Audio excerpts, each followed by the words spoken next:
사랑의 유통기한, 왠지 트로트 제목 같은 그런 제목의 설교 제목인데, 여러분 사랑의 유통기한이 있다고 생각을 하시나요? 많은 학자들이 유통기한이 있다고 생각을 합니다. 특별히 열정적으로 사랑하는 그 사랑에는 어느 만큼 시간이 지나면 끝난다, 이렇게 생각을 합니다. 인터넷을 찾다가 이런 사진을 하나 봤습니다.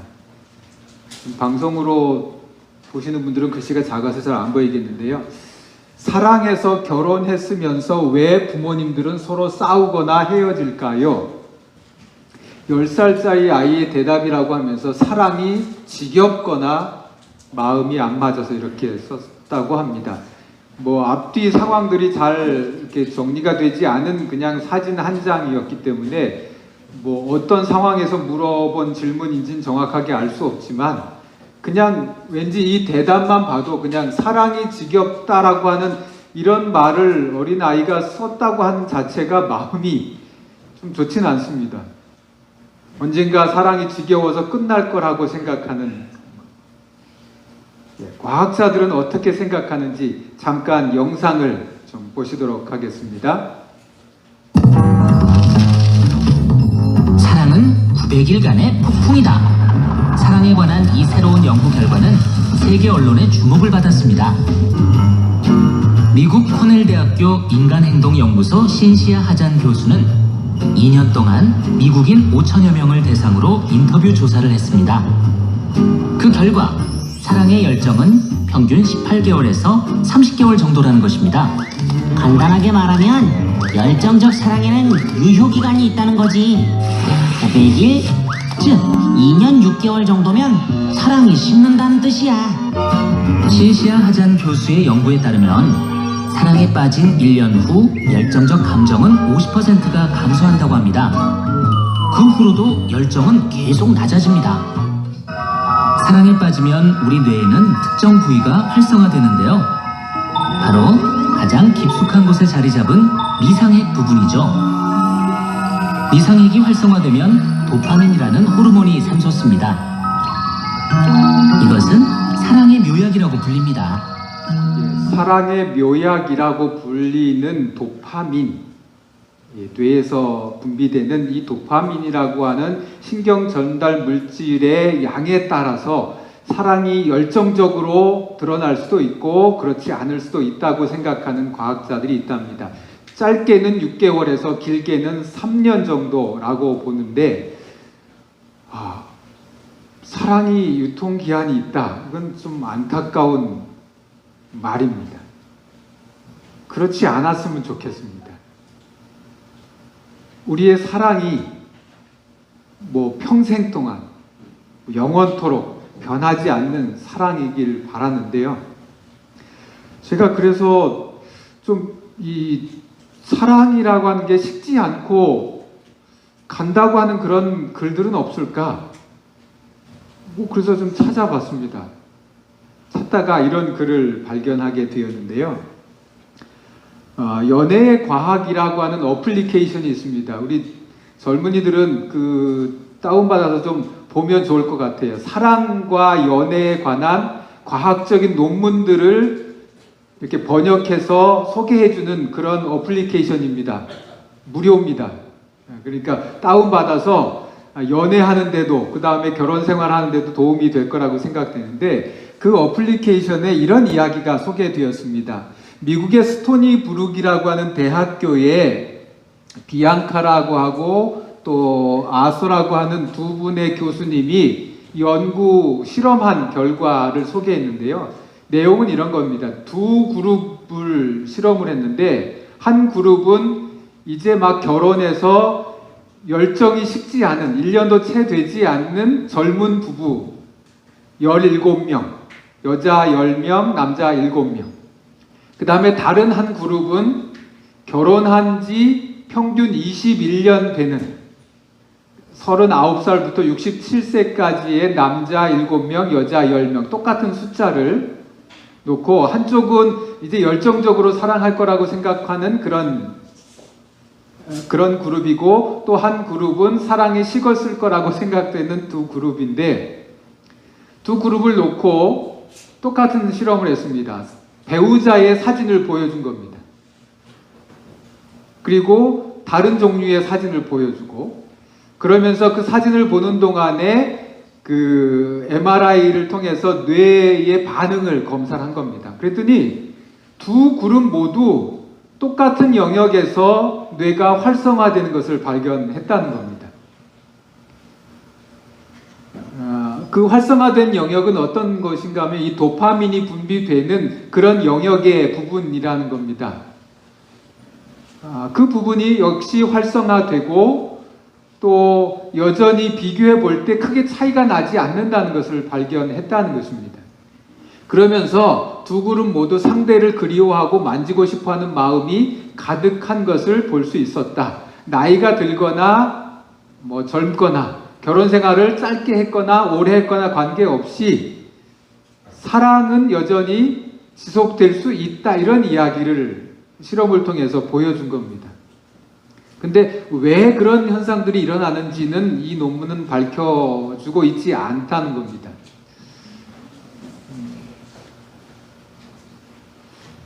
제가 결혼하고 지금 한 20년도 더 된 것 같아요. 제 아내와 뭐 쇼핑을 가든지 아니면 산책을 하든지 운동을 하든지 이렇게 나란히 걷게 되면 늘 손을 잡고 걸어갑니다.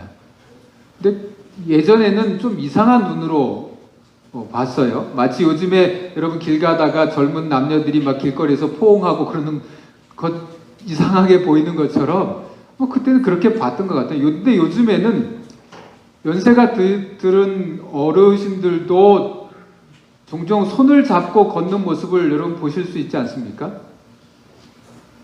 저는 나이가 들어도 분명히 사랑은 식지 않고 여전히 계속될 수 있다고 믿고, 이 연구 결과처럼 이런 현상들이 분명히 있을 거라고 믿고 계속 또 다른 자료들을 찾아봤습니다. 그러다가 이런 글을 발견하게 되었는데요. 과학이 사랑을 만났을 때라고 하는 인터넷 잡지입니다. 계속 발행되는 잡지인데 여기에 과학이 전하는 사랑의 유통기한이라고 하는 제목으로 한 실험의 결과를 소개를 했었습니다. 여기 미국의 에머리 대학교의 레리 영이라고 하는 교수님이 발표한 연구인데요. 들쥐 한 쌍을, 들쥐 부부입니다. 들쥐 부부의 그 옥시토신 수용체를 마비시켜서 실험을 했어요. 그랬더니 이 들쥐가 부부임에도 불구하고 둘이 서먹서먹한 관계를 유지하는 겁니다. 대면대면하고 부부가 아닌 것처럼 그냥 전혀 따로 이렇게 노는 모습을 볼 수 있었다고.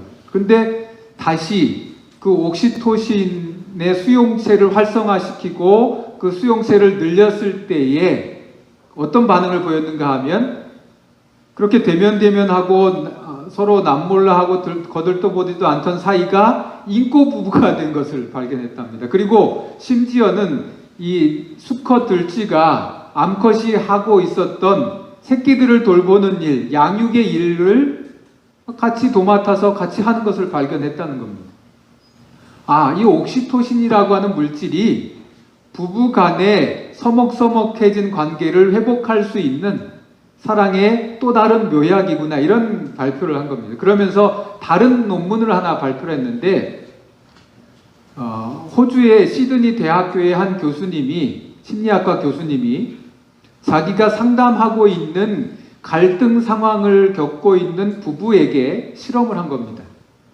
어떤 치료를 했는가 하면 옥시토신을 약물로 이렇게 주사를 해서 그 부부에게, 싸움이 심하고 갈등이 심하고 이혼하려고 하는 그 부부에게 옥시토신을 주사를 한 겁니다.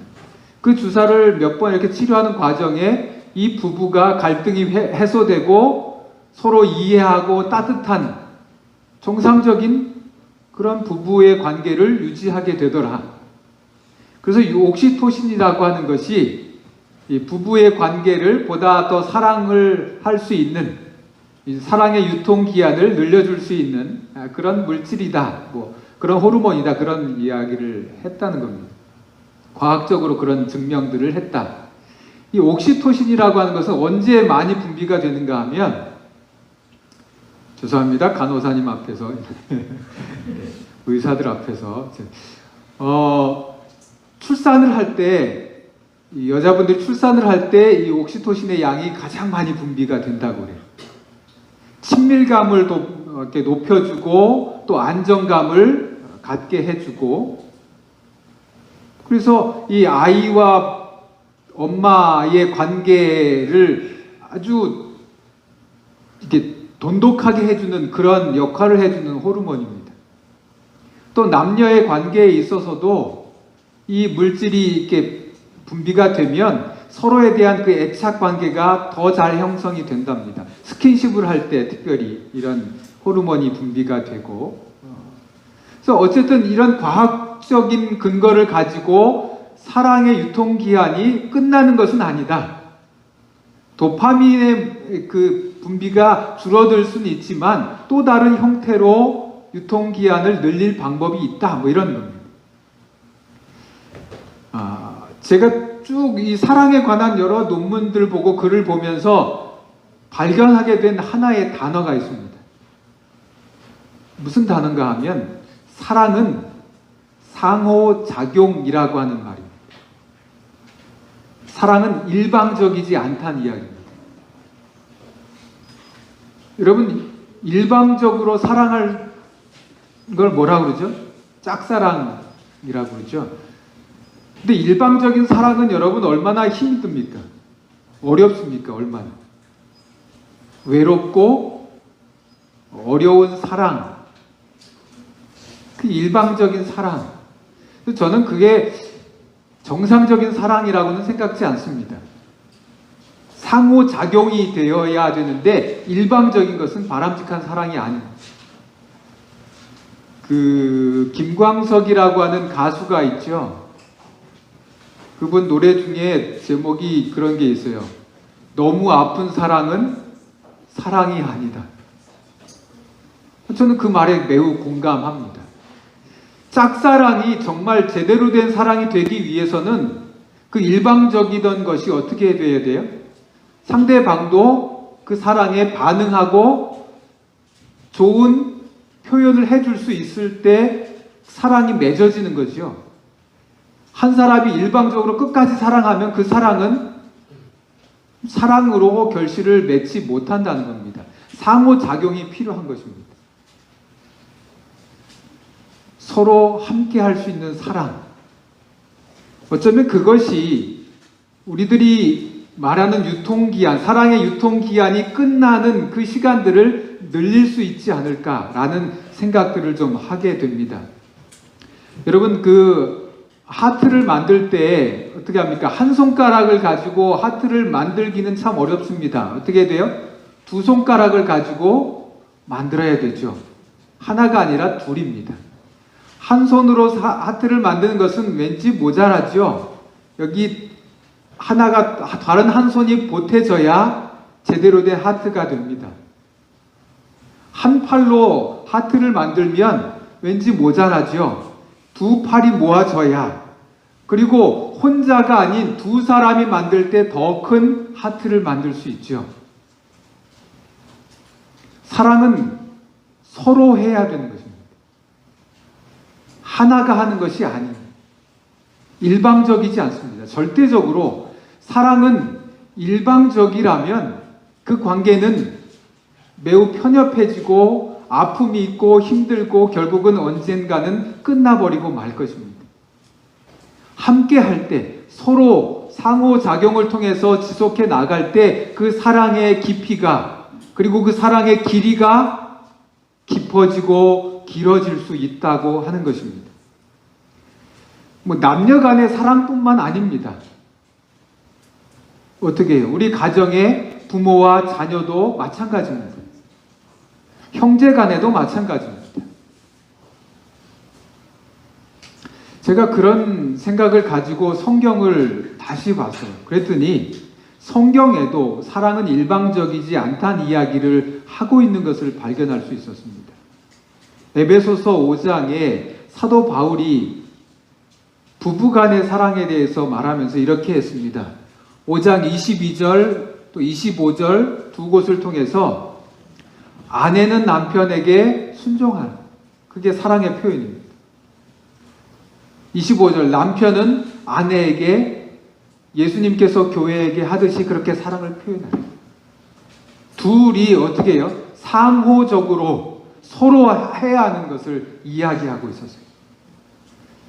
부부간의 사랑뿐만 아니라 6장에 넘어가서는 부모와 자녀의 사랑도 상호 관계 속에서 맺어져야 한다고 이야기를 한 겁니다. 자녀는 부모에게 순종하라. 부모는 자녀의 마음을 상하게 하지 말고 화를 돋구지 말아라. 그렇게 서로의 사랑을 표현할 때에 그 사랑의 관계가 깊어지고 길어질 수 있다는 것입니다. 또 여기 5절과 9절에는 종과 주인의 관계에도 사랑의 관계가 상호작용에 의해서 이루어지는 것을 이야기했습니다. 요즘에는 노사관계일 수 있겠죠. 서로 간에 사랑을 표현할 때 그 사랑의 관계가 깊어질 수 있다는 것입니다. 일방적이지 않다는 이야기를 하고 있어요. 사도 바울이 이 세 가지 예를 들기 전에 5장 21절에 어떤 결론을 먼저 말했는가 하면 그리스도를 두려워하며 존경하는 마음으로 서로 순종하십시오. 서로라고 하는 말을 언급했습니다. 서로 해야 합니다. 혼자 하는 게 아니고 서로 해야 합니다. 교회 안에서의 사랑도 마찬가지입니다. 서로 할 때 그 사랑이 깊어지고 오래 갈 수 있는 겁니다. 그래서 성경에서 이 서로라고 하는 단어가 얼마나 많이 나오는지 한번 찾아봤어요. 개역 성경에는 351회가 사용이 돼, 251회. 현대인의 성경에는 그보다 조금 더 많이, 310번이 사용되어 있어요. 제 생각보다 서로라고 하는 단어가 더 많이 쓰였다는 것을 알 수 있었습니다. 어떤 경우에 쓰였는가 좀 여러 예를 쭉 찾아보다가 몇 가지를 정리를 했는데, 싸움하는 것도 어떻게 해요? 혼자 하는 게 아니고 서로 하는 겁니다. 여러분, 부부 싸움 혼자서 되나요? 절대 안 됩니다. 둘이 서로 하는 겁니다. 그리스도인의 나눔조차도 혼자 하는 게 아니라는 거예요. 여기 사도행전 2장 또 4장에 물건을 통용하는 이야기를 하죠. 초대교회에 물건을 통용했다고 할 때 무슨 말을 앞에 썼는가 하면 서로 통용했다는 거예요. 그러니까 제가 여러분의 물건을 가져가다 썼으면 어떻게 해요? 여러분도 제 물건을 가져다 쓸 수 있고 써야 되는 겁니다. 그게 서로 하는 겁니다. 서로 나누는 거죠. 또 형제 우애도 어떻게 하는 겁니까? 형제 간에 서로 해야 하는 겁니다. 혼자 하는 게 아니라는 거예요. 봉사는 어떻습니까? 봉사도 서로 하는 겁니다. 혼자 하는 게 아니고 봉사를 주고 봉사를 받는 겁니다. 용서는 어떻습니까? 용서 역시 서로 하는 겁니다. 물론 내 마음속에서 혼자도 할 수 있지만 용서를 받는 일도 필요합니다. 특별히 사랑은 여러 곳에서 언급을 하고 있어요. 서로 해야 될 것. 우리가 잘 아는 요한복음 13장 34절, 예수님이 우리에게 이렇게 이야기하셨습니다. 너희에게 새 계명을 주노니 서로 사랑하라. 예수님께서는 서로 사랑하라고 이야기를 하십니다. 사랑이 혼자서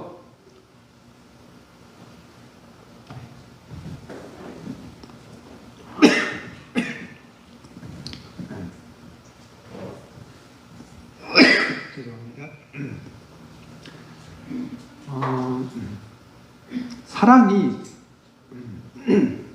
일방적으로 혼자 하는 게 아니고 서로 해야 됩니다. 새 계명을 주는데 서로 사랑하라.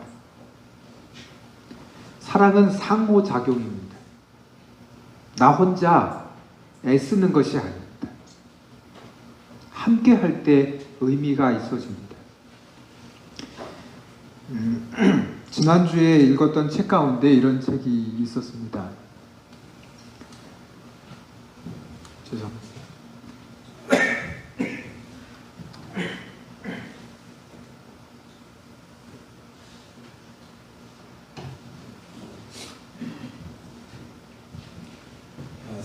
상처받은 줄도 모르고 어른이 되었다라고 하는 이 상담가가 많은 사람을 상담하고 그 상담한 사람들의 이야기를 좀 쓴 책인데요.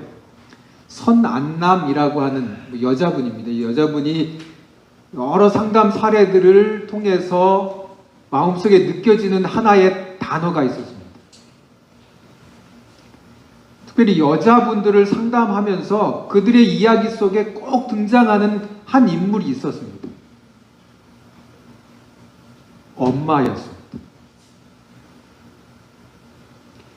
모든 내담자들이 겪고 있는 현재의 문제 속에 엄마의 말이나 엄마의 행동이나 엄마의 삶이 녹아져 있다는 것을 발견했다는 겁니다. 그러면서 이 책 그 프롤로그의 앞부분에 이렇게 썼어요.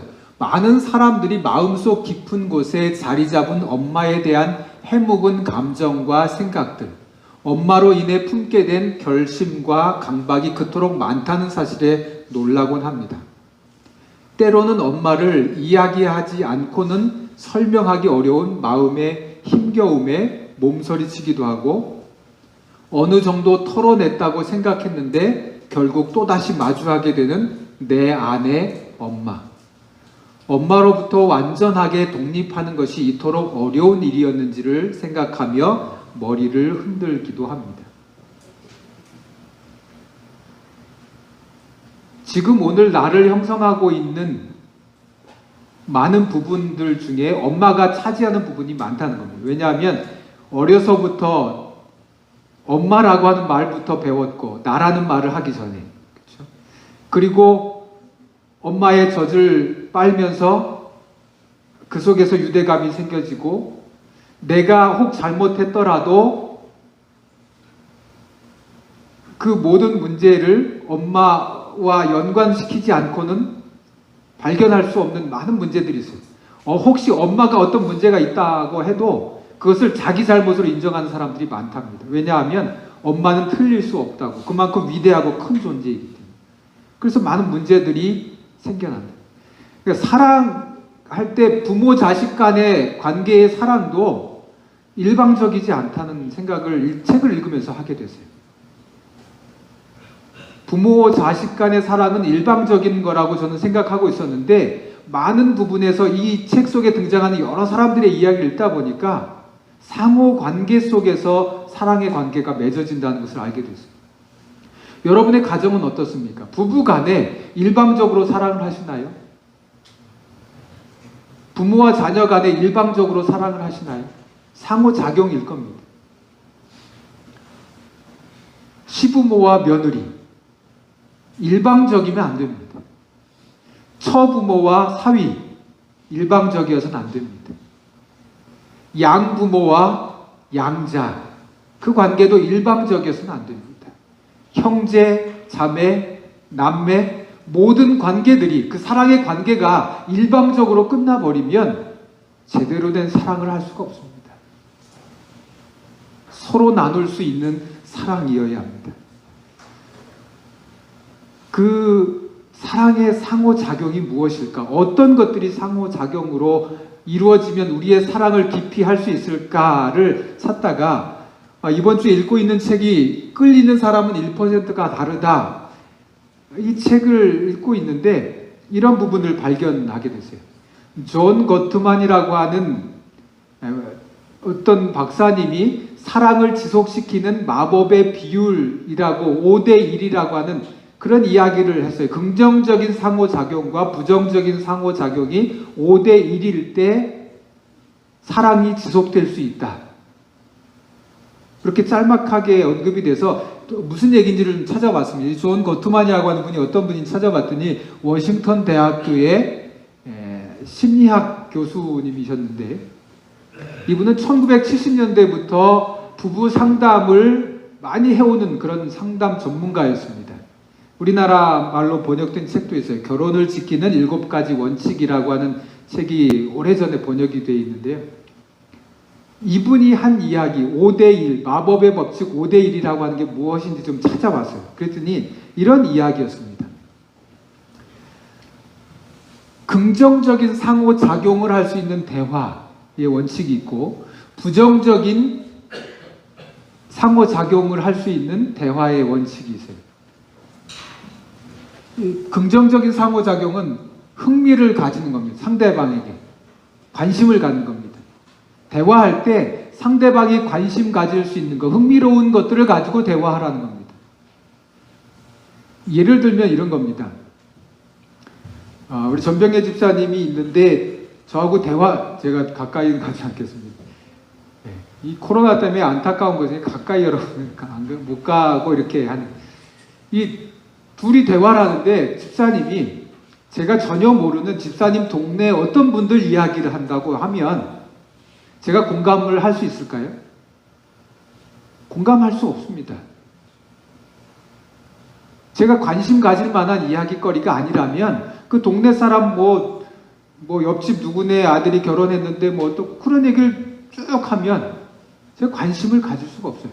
그런 대화가 아니고 서로 관심 가질 수 있는 거예요. 부부 간에도 혹은 부모와 자녀 간에도 형제 간에도 서로 관심 가질 수 있는. 자, 예를 들어서 이런 겁니다. 사돈이 만났습니다. 두 분의 대화, 공통적인 대화는 뭐예요? 서로 나누어 가진 자기 딸과 아들의 이야기를 할 때, 그리고 그 아이들의 그 나누어 가진 그 자녀들의 또 다른 자녀, 손주들의 이야기를 할 때 관심거리가 되겠죠. 그런데 뭘 하면 다른 자녀들, 둘과 관계없는 다른 자녀들의 자녀, 또 자기 교회의 어떤 사람 이야기, 자기 동네의 어떤 사람 이야기, 그런 얘기를 서로 쭉 하면 공감이 형성되지 않으면 그 대화는 의미가 없는 대화가 되고 맙니다.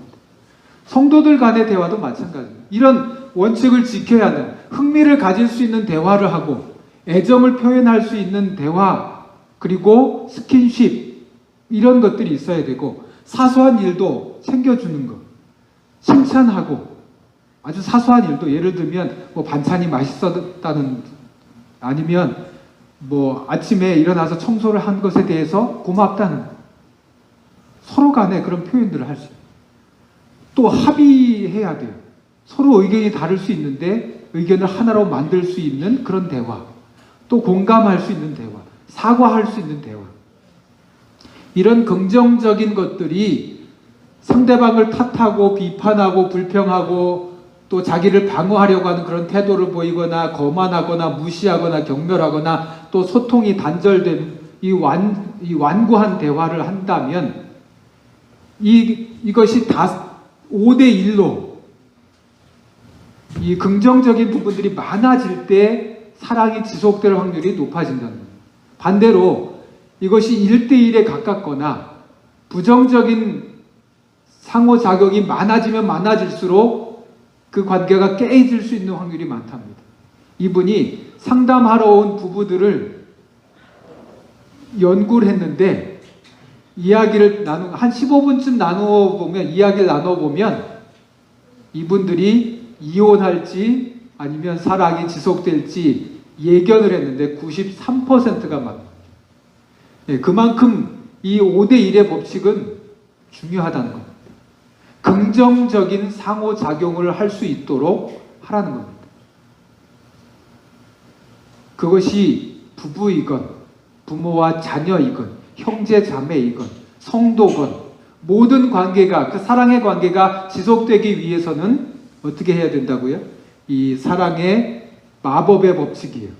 5대1에 가까우면 가까울수록 지속될 수 있다. 이런 이야기를 한 겁니다. 우리가 대화에서 또 삶에서 이 왼쪽에 6가지의 이런 것들을 많이 할 수 있도록 그렇게 하면 좋겠습니다. 그러면 그냥 어떤 호르몬 치료가 아닌 뭐 옥시토신을 뭐 약물로 주사하고 이런 것이 아닌 우리의 삶 속에서 얻어지는 사랑의 유통기한을 늘릴 수 있는 방법들이 있다는 겁니다. 여러분의 가정에서 또 여러분의 사회생활에서 이 원칙들을 잘 실천해 보시길 바랍니다. 이 원칙이 우리 가정에서뿐만 아니라 예수님과 우리의 관계에서, 하나님과 우리의 관계에서도 좀 필요하다고 생각을 했습니다. 마지막으로 드리고 싶은 말씀은 이겁니다. 예수님께서 우리를 사랑하셨죠. 하나님이 우리를 사랑하셨습니다. 독생자를 주실 만큼, 자신의 생명을 우리에게 주실 만큼 우리를 사랑하셨다고 우리에게 고백을 하십니다. 그런데 이 예수님의, 하나님의 이 사랑의 고백이 일방적인 것으로 끝나지 않도록, 아픈 사랑으로 끝나지 않도록, 힘겨운 사랑으로 끝나지 않도록 하려면 어떻게 해야 합니까? 우리도 그 사랑에 반응하고 우리 마음속에 있는 사랑을 하나님께 표현할 수 있어야 하는 거죠. 서로 긍정적인 상호작용을 할 수 있어야 예수님의 사랑이 그냥 아픈 사랑으로, 일방적인 사랑으로 끝나지 않을 수 있다는 겁니다. 여호수아는 이렇게 고백했습니다. 여호수아 24장 15절, 나와 내 집은 여호와를 섬기겠노라. 여호수아는 이렇게 하나님께 자기 사랑을 표현했습니다. 우리도 우리 나름대로의 방법대로, 우리의 방법대로 하나님께 우리의 사랑을 표현할 수 있어야 한다는 겁니다. 하나님께 우리가 반응할 수 있어야 하는 겁니다. 그분 혼자서만 일방적으로 우리를 사랑한다고 말하는 것이 아니라 우리도 하나님 사랑합니다. 또 그 사랑하는 것들을 어떤 방식으로든 행동으로 표현할 수 있어야 예수님의 사랑이 그냥 희생적인 아픈 사랑으로 끝나지 않고 영원히 하늘까지 이어지는 그런 사랑이 우리에게 있게 될 것입니다. 저와 여러분이 유통기한 없는 가정에서의 그런 사랑뿐만 아니라 예수님과의 관계 속에서도 유통기한이 없는 영원한 사랑을 할 수 있게 되기를 간절히 바랍니다. 기도하겠습니다. 은혜로우신 하나님 우리 아버지, 예수님을 향한 우리의 사랑이 표현될 수 있도록 도와주시옵소서. 그래서 예수님의 사랑이 힘겨운 아픈 사랑으로 끝나지 않도록 우리의 삶 속에, 우리의 생각 속에 함께하여 주시옵소서. 우리의 가족 간에도 하나님, 우리의 사랑을 서로 확인하고 또 사랑을 표현할 수 있는 그런 아름다운 관계가 이어짐으로 유통기한이 없는 영원토록 이어져 갈 수 있는 사랑을 나누는 우리의 가족들이 되도록 하나님 축복하여 주시옵소서. 예수님의 이름으로 기도하옵나이다. 아멘.